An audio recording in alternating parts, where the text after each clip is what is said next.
again. So now we have last time I created this thing, okay, and all the source files and all P1 and P2 and so on. We created this thing. We'll work on these later. I want to talk about string and immutability. You understand this concept? That's a good thing. If you understand today why strings are immutable or mutable, what does that mean? The strings are immutable. You understand this dialogue? Remember this. Strings are immutable. What does that mean? We understand it today.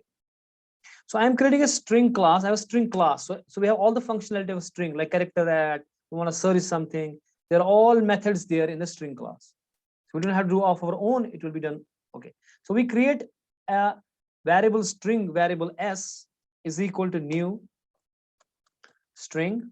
I can put up, create this class many ways. Okay. One of the ways, like using the C++ constructor type, like we have a string s is equal to new string, like C++ we do.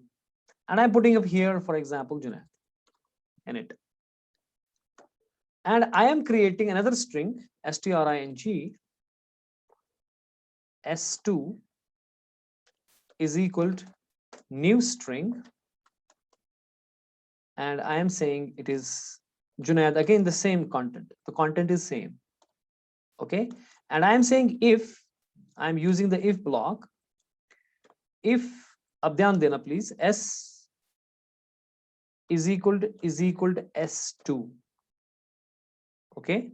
अगर है बराबर तो system, अब system लिखा S लिखा आपने, फिर control अगर टैब दबाएंगे ना, कंट्रोल और टैब है ना, या कंट्रोल स्पेस बार, तो ये वहां दिखाएगा, फिर एंटर मार के खुद लिखेगा सिस्टम डॉट आउट, एंटर मारो डॉट प्रिंट एलन लिखूंगा मैं, प्रिंट एलन। अब प्रिंट एलन में बहुत सारे मेथड्स हैं, एंटर मार के खुद लिखेगा फिर, ठीक है ना। तो मैं कहूंगा यहाँ पे भाई साहब ये अगर ये सेम है, अगर s और s2 सेम है, चलो मैं इसको s1 लिखता हूँ, ठीक है ना, s1। अगर s1 मैं कंपेयर इक्वल टू ऑपरेट कर रहा हूँ, इक्वल टू यानी कि ये रेफरेंस वेरिएबल को कंपेयर करेगा, एड्रेसेस को कंपेयर, कंटेंट को कंपेयर नहीं करेगा, रिमेंबर दैट। ये equal to, double equal to जो है ये रेफरेंस वेरिएबल को कंपेयर करेगा, ठीक है, कंटेंट्स को नहीं। अगर मैं कहता s1 डॉट इक्वल्स तो वो कंटेंट्स को करता, मैं भी वो भी करूंगा, लेकिन फिलहाल ये s1 और s2 जो है दो रेफरेंस वेरिएबल उनको कंपेयर कर रहा है और देख रहा है कि क्या वो सेम है कि नहीं। तो मैं कहूंगा भाई, मैं यहां पे लिखूंगा s1 कॉन्कैटनेट, अगर सेम है तो मैं इक्वल लिखूंगा, कॉन्कैटनेट विद द s2, ठीक है ना। कॉन्कैटनेट तो पता है आपको, पाइथन वगैरह तो हम पढ़ चुके हैं ना बहुत सारा। एल्स मैं ये कॉपी करूंगा यहाँ पे, वरना मैं आउट करूंगा कि ये सेम नहीं है। What should be the answer, can anyone tell me? Should the else part run और should the if part run? Not equal to क्या होगा? क्योंकि मैं कंटेंट्स नहीं कंपेयर कर रहा हूं, मैं रेफरेंस वेरिएबल s1 और s2 को कंपेयर कर रहा हूं। हाँ जी,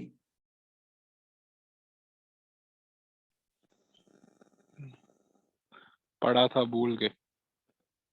नहीं पढ़ा नहीं, आप बताओ ना कि मतलब कॉन्सेप्ट के हिसाब से।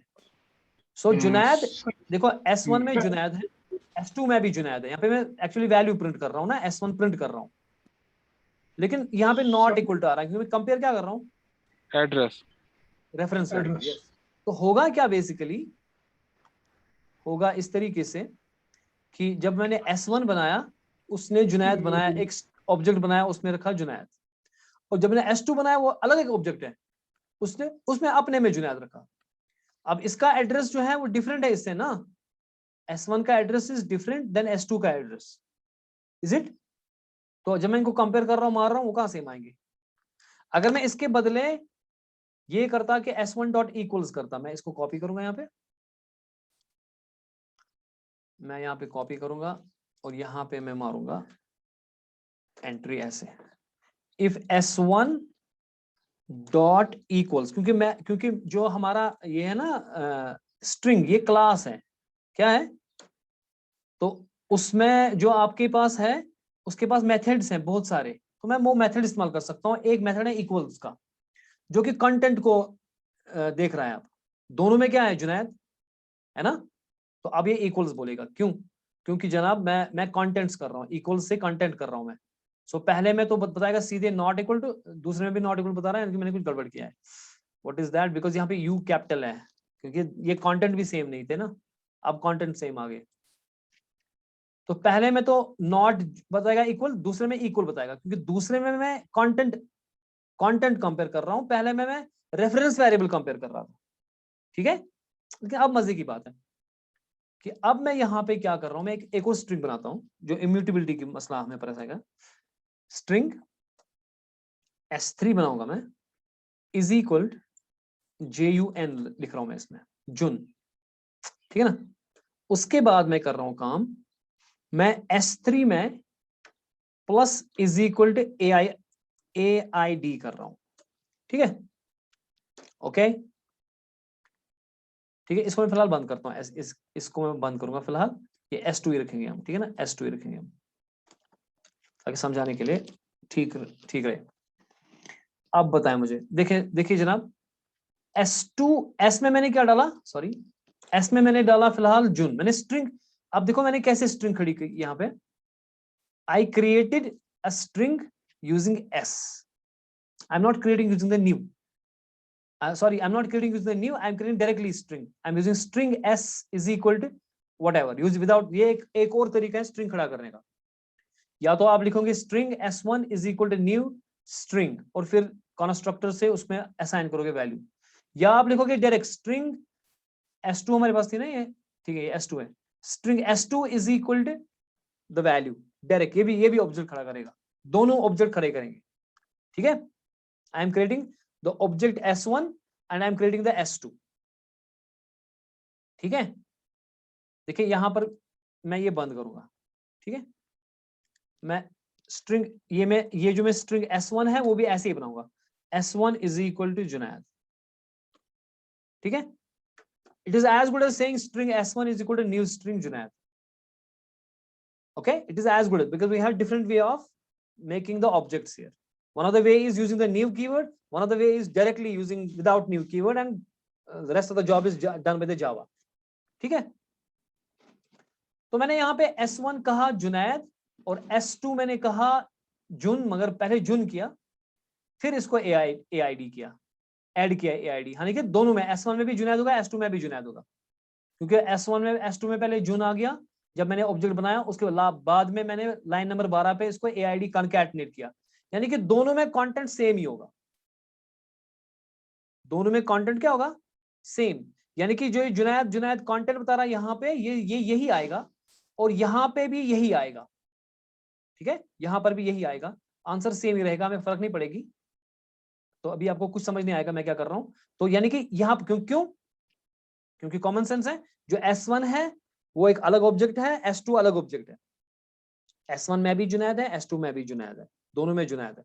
अगर मैं कंटेंट कंपेयर कर रहा हूं, दोनों जुनैद है, जो दूसरा वाला ना कंटेंट क्लियर कंपेयर कर रहे हैं, तो जुनैद दोनों आ रहा है, तो सेम इसलिए इक्वल दिखा रहा है।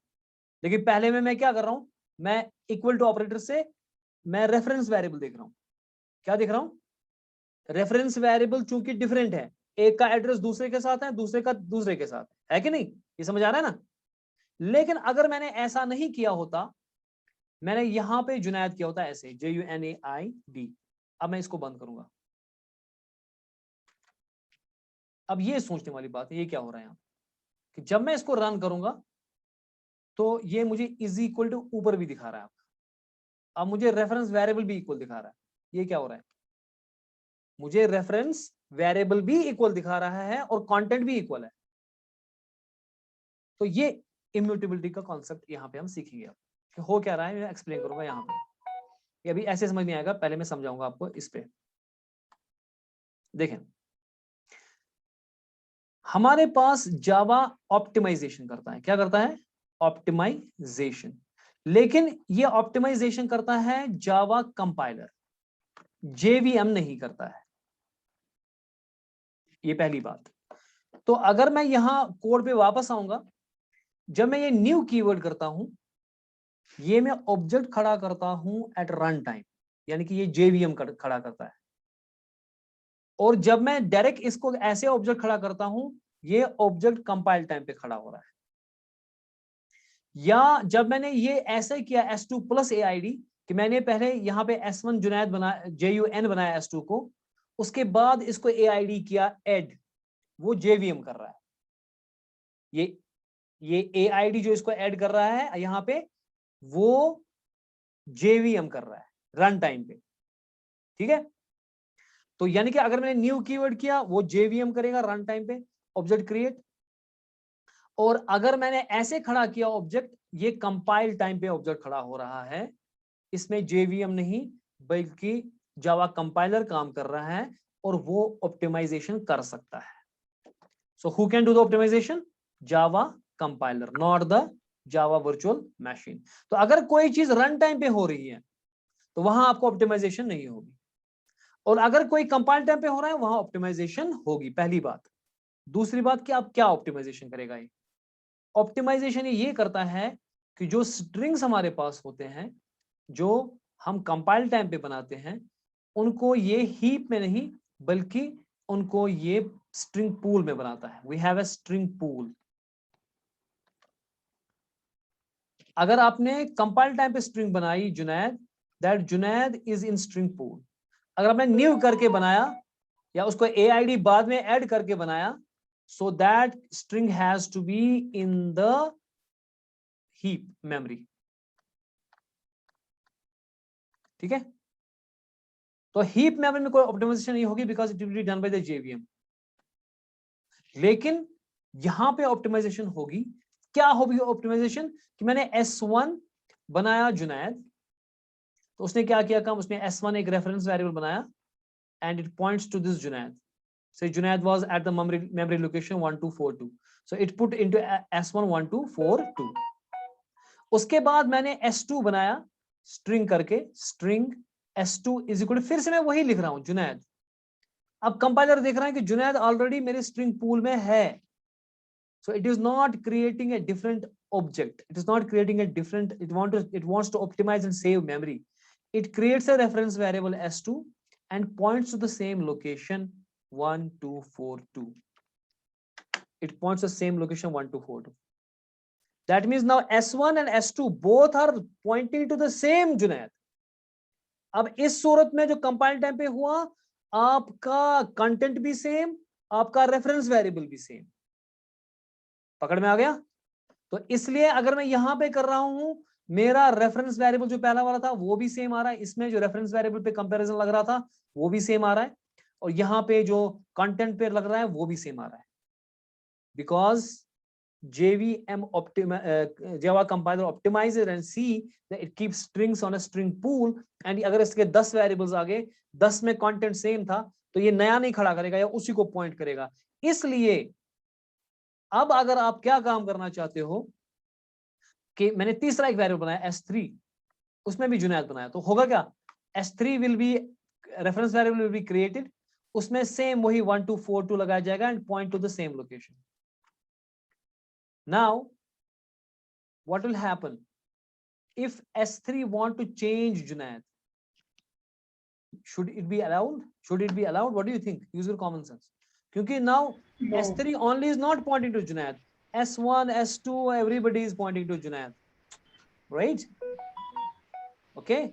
So if I want to change it using the S3, then it can mess up with the S1 and S2 also. So Java do not allow changes to the strings. So that's why we say strings in Java are immutable. They are immutable. You cannot change strings. But if they are created at the what time? Compile time.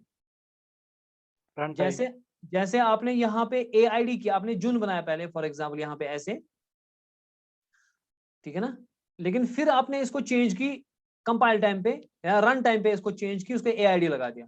अब content दोनों में जुनैद है, S1 में भी जुनैद है, S2 में भी जुनैद है, ठीक है। ये दोनों स्ट्रिंग्स बन गई कब? कंपाइल टाइम पे, because we don't have a new keyword here. Okay, अब जब S2 plus is equal to AID करके दोनों में जुनैद होगा, लेकिन यहां पे ये इक्वल नहीं होगा। अगर इसको रन करेंगे it will say not equal to, क्योंकि अब ये जनाब रन टाइम पे जुनैद बन गया। सो ये स्ट्रिंग जब पहले बना था ये दो बने थे अलग, S1 जुनैद बना था, S2 जुनैद बना था, ये दो डिफरेंट बन गए थे ना, ये दो डिफरेंट बन गए थे। They were two different strings in first time, they were two different strings. यानी कि जब हमने पहली बार बनाया ये जो S1 जुनैद बनाया हमने, ये बनेगा तो ये स्ट्रिंग पूल में ही बनेगा, हीप में नहीं बनेगा। तो यहाँ पे जुनैद बना और S1 is pointing to it. अब S2 बना, उसने क्या किया, JUN बना दिया। अब आप क्या कर रहे हो काम, इसमें और सोचना है कि अब ये क्या करेगा, यहाँ बहुत काम हो रहा है अंदर से। जब मैंने ये वाली लाइन की कि S2 plus is equal to AID, अब मैं कर रहा हूँ S2 plus is equal to AID। अब एक कंपाइल टाइम पे नहीं है कर रहा है, ये JVM काम कर रहा है इसके ऊपर, कि JVM अब क्या करेगा, plus is equal to AID इसको करेगा। But strings are immutable, you can not change them. फिर कैसे हो रहा है, because we are saying strings are immutable, string में आप चेंज नहीं कर सकते। फिर ये कैसे हो गया, ये इसको डिस्कार्ड करता है। ये हीप में एक नया जुनैद ऑब्जेक्ट बनाएगा, स्ट्रिंग ऑब्जेक्ट बनाएगा, and this S2 now point to this, and who is pointing to June, none. So this is a candidate for garbage collection, क्योंकि अब इसके साथ कोई नहीं, इस जून के साथ कुछ नहीं है, अब कोई रेफरेंस वैल्यू से अटैच नहीं है। Now this thing is in where, this thing is a new string created in the जुनैद। सो इसलिए हम ये बोलते हैं, ठीक है, इसलिए हम ये बोलते हैं कि if at all you have a, ये तो एडवांटेज है ना कि हमारे पास अगर सेम नाम की स्ट्रिंग्स बहुत सारी आ गई, हम उनको क्या काम करते हैं, हम उनको एक ही रेफरेंस वेरिएबल, सारे रेफरेंस उसी को पॉइंट करते हैं, हम नया मेमोरी बचाते हैं, हम वी सेव द मेमोरी, ठीक है। लेकिन अगर हमारे पास स्ट्रिंग में चेंज हैं, फिर उल्टा पड़ जाएगा हमें कि we want to change every string, then अब वो उसको इम्यूटेबल है, स्ट्रिंग को चेंज नहीं कर सकता, so we have to discard that, we have to create new string, and that is used for garbage collector. इसलिए जावा ने आपको इन चीजों के लिए मुतबादिल दिया है स्ट्रिंग बफर क्लास। अब स्ट्रिंग बफर क्लास जो है वो म्यूटेबल है, वो इम्यूटेबल नहीं है। तो अगर आपको ज्यादा एडिटिंग है स्ट्रिंग्स की, और कंपाइल टाइम पे आप स्ट्रिंग्स बना रहे हो और एडिटिंग बहुत सारी करनी है, तो हम कहते हैं आप स्ट्रिंग क्लास से मत बनाओ, बल्कि स्ट्रिंग बफर क्लास से बनाओ। किससे बनाओ, string buffer class. So we will use, because string अगर हमारे पास क्लास है, because strings are immutable, so we don't use if we have the editing, agar bahut sari editing hai, then what will happen, they discard, these strings will be discarded and we have to create a new string in a heap. So then for these cases we use string buffer class. Does it make sense? I will ask you back the questions. Open up the camera, I have to take the pic. Camera क्यों बंद रखते हैं, मेरी समझ नहीं आ रहा यार, बार बार मैं आपसे कह रहा हूँ camera should be on, but I don't understand why are you keeping it off. आपसे माजरा क्या है? Irfan Afzal, Adil Nabi, Ifra Farooq, Shah Zubair, open up camera, we take one pic. Faizan, Adil Nabi and Ifra, open up the camera, I have to take pic and I will ask the question. यहाँ खाली 1.5 minute रह गया है, जल्दी करें यार। Yes. Any question? आवाज आ रही है, मुझे समझ नहीं आ रहा क्वेश्चन क्या है। क्वेश्चन आ रहा है कि खुद से बातें कर रहा है कि क्या हो रहा है?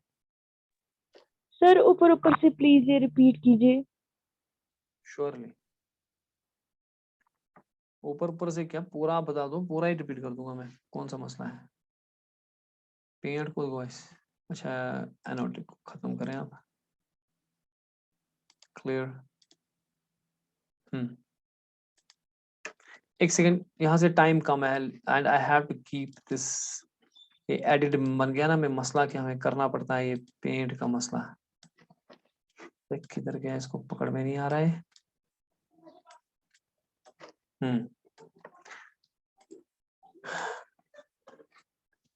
देखिए मैं आपको समझा रहा हूँ, बेसिकली मैं थोड़ा सा आज ज्यादा पढ़ाया कुछ मैंने, इसलिए मैं थोड़ा थका हुआ हूँ, but I will try to explain properly. See, अगर ये भागेगा तो हम फिर से रिज्वाइन करेंगे इस चीज को समझने के लिए, ठीक है ना। We can rejoin for 2 or 5 minutes, क्योंकि आधा मिनट है इसके पास कुछ। सो देखिए मैं ये कह रहा हूं आपसे कि अगर आपने स्ट्रिंग को बनाया एट द रन टाइम, अभी भागेगा, ये भागने दो, हम फिर से ज्वाइन करेंगे, ठीक है। अगर स्ट्रिंग बन गया रन टाइम पे, कहाँ पे, सो रन टाइम पे किसको कोड दे रहे हो आप, जेवीएम को या कंपाइलर को? कंपाइलर ना, Compiler? रन टाइम पे जी